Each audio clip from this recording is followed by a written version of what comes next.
कार्यक्रम में ऐसा लग रहा है कि मेघ भी स्वयं मेजबान बनकर के इसका आनंद ले रहे हैं। परमात्मा भी इंद्र के इंद्रासन पे बैठ करके ऐसा लग रहा है कि स्वरलोक की लोकल हमारी छटा देख करके आज भोपाल की इस लाल परेड ग्राउंड के छोटे स्टेडियम में मैं वास्तव में इतना प्रसन्न हूँ। मुझे लगता है कि मेरे साथ आप भी सब इस आनंद में डूबे होंगे। आप सबको बधाई देता हूँ। सभी जिला पुलिस बल से पुलिस के कर्मी दलों ने, कर्मी व्यक्तियों, खास करके पुलिस बैंड के जो उस समय के पता नहीं क्या कारण हुआ, मैं आज तक नहीं समझ पाया हूँ कि आजादी के समय अधिकांश जिलों में पुलिस बल में पुलिस बैंड होता था, लेकिन काल के प्रभाव में जैसे जैसे वो रिटायरमेंट की तरफ चले गए और वैसे वैसे पुलिस बैंड का अभाव बढ़ता गया। अब ये हमारे लिए भी चुनौती का विषय भी था कि एक तरफ 26 जनवरी सिर पे थी और हमने कहा 26 जनवरी तो छोड़ देता हूँ, लेकिन 15 अगस्त तक कोशिश करेंगे कि हर जिला पर हमारा पुलिस बैंड हो। ये चुनौती मैं आपको देता हूँ। मुझे इस बात की प्रसन्नता है आपने उस चुनौती को स्वीकार करके हर जिले के अंदर 15 अगस्त के लिए सारे जिलों में पुलिस बैंड पहुंचेगा, अपना अपना पुलिस का पुलिस बैंड रहेगा। मेरी अपनी ओर से बधाई। संगीत के वैदिक काल से भारतीय युद्ध कला यह हमारी संस्कृति के प्रत्येक अलग अलग के अवसरों पर हम सब महसूस करते हैं। खास करके वाद्य रचना का आविष्कार को ऐसा माना जाता है डमरू, लेकिन डमरू से पहले डमरू की कल्पना कैसे की होगी, तो हमारे उज्जैन के एक बड़ा अच्छा संग्रहालय है, मां वाद्य यंत्रों की शुरुआत की व्यवस्था बताई गई। जैसे पानी की बूंद टप टप टप करके अपने अपने आवाज से जो ध्वनि उत्पन्न करती है, इसने मनुष्यों का ध्यान वाद्य यंत्रों की तरफ ले आए और उससे हमारे अपने शरीर के अंदर जो रोमांच पैदा होता है वो धीरे धीरे निकल करके भगवान शंकर के हाथों में डमरू करके आता है। और कोई देवी देवता हो, हमारे अपने भगवान कृष्ण के हाथ में पांचजन्य नाम का शंख है, जो हर युद्ध के पहले हमारी युद्ध कला में या युद्ध के प्रारंभ में, युद्ध के समापन में शंख ध्वनि का हमारा अपना पद्धति रही है। लेकिन शंख ध्वनि के साथ साथ माँ वीणा वादिनी के लिए हमने जैसे सरस्वती देवी का नाम ही नहीं दिया, केवल संगीत के इस वाद्य का नाम याद रखेंगे, अपने आप अपने हाथ जुड़ जाएंगे और हमारी सभी प्रकार की आशीष देकर के सरस्वती माँ का हम अपने आप में स्मरण भी कर लेते हैं। साथ ही साथ मुझे इस बात की प्रसन्नता है कि दुनिया के सारे देश व्यक्ति के मृत्यु के अवसर पर मृत्यु होना कहते हैं, लेकिन एकमात्र देश भारत है जो शांत होना करते हैं। शांत का होता है अर्थात रोम रोम का शरीर का स्वर शांत हो जाए तो मृत्यु को प्राप्त हो जाए।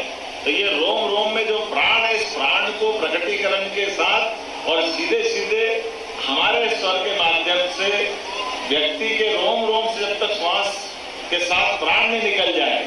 ऐसे तो कहा जाता है कि इस मानव काया में 5 प्राण और 5 उपप्राण है, और 5 प्राण उपप्राण में खास करके हम सब देखते सेंसेशन वाले प्राण, किसी भी व्यक्ति के प्राण निकलेंगे, डॉक्टर के पास अंतिम समय में जाएंगे, वो सेंसेशन चेक करेगा, अपने आप लग जाएगा इसके शरीर में कोई प्राण नहीं रहे। ऐसे में ये रोम रोम को जीवंत करने की जो कला है, ये संगीत की विधा है, और इसी विधा के माध्यम से हिटलर जैसे व्यक्ति के जीवन में भी हमको मालूम है, हमारे अपने मध्य प्रदेश के कलाकार में जाकर के उसको नींद नहीं आती, तो लेकिन नींद आने में भारतीय शास्त्रीय संगीत का क्या महत्व है।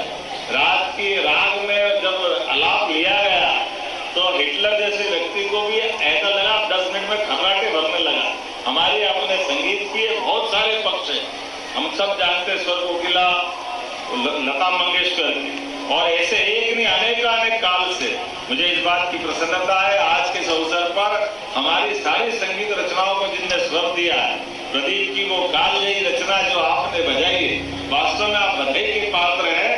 जो हमारे अपने संगीत कर्मियों ने हमारे अपने ये मेरे वतन के देश लोगों से, जिसके आधार पर हमारे पहले प्रधानमंत्री की आंखों में आंसू आए, 62 का वो युद्ध का दृश्य हम सबको आज भी एहसास कराता है। लेकिन मैं मान के चलता हूँ आज के इस अवसर पर आज जितने भी यहाँ कर्मी दलों ने अपने वाद्य यंत्रों का जो प्रस्तुतिकरण दिया है, सबको 11-11 हजार के पुरस्कार देने की राज्य शासन की ओर से घोषणा करता है।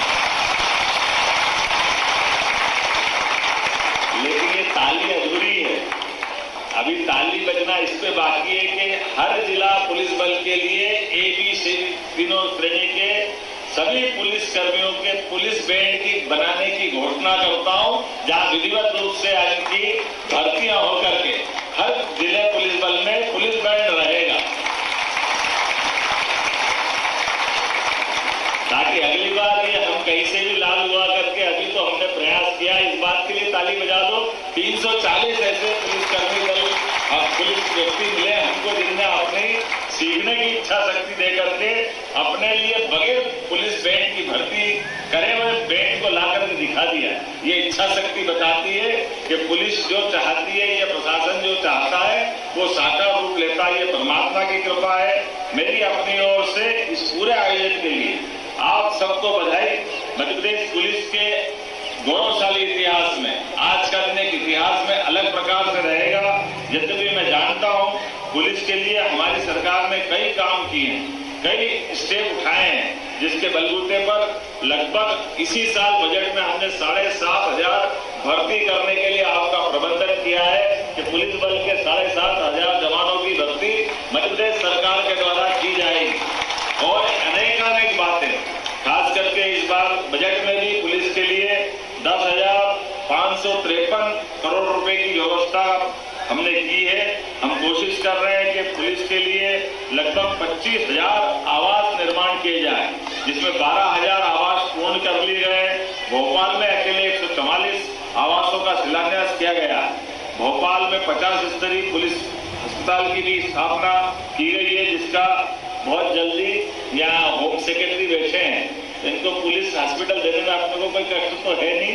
बहुत जल्दी पुलिस हॉस्पिटल का लोकार्पण करेंगे।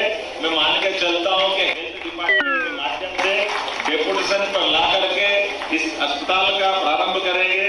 हमने तय किया है कि प्रदेश के किसी भी जवान के शहीद होने पर, क्योंकि आमतौर पर ऐसा माना जाता है कि कई बार ये कष्ट घर में हमने देखा है, तो आपकी बार जो राशि दी जाएगी उस राशि में 50% पत्नी को और 50% राशि माता पिता को दी जाएगी, जो 1 करोड़ की राशि देने वाले हैं। इसका प्रबंध करके उस परिवार परंपरा को हमने अब इसमें सीमाओं में बांधने का प्रयास किया है।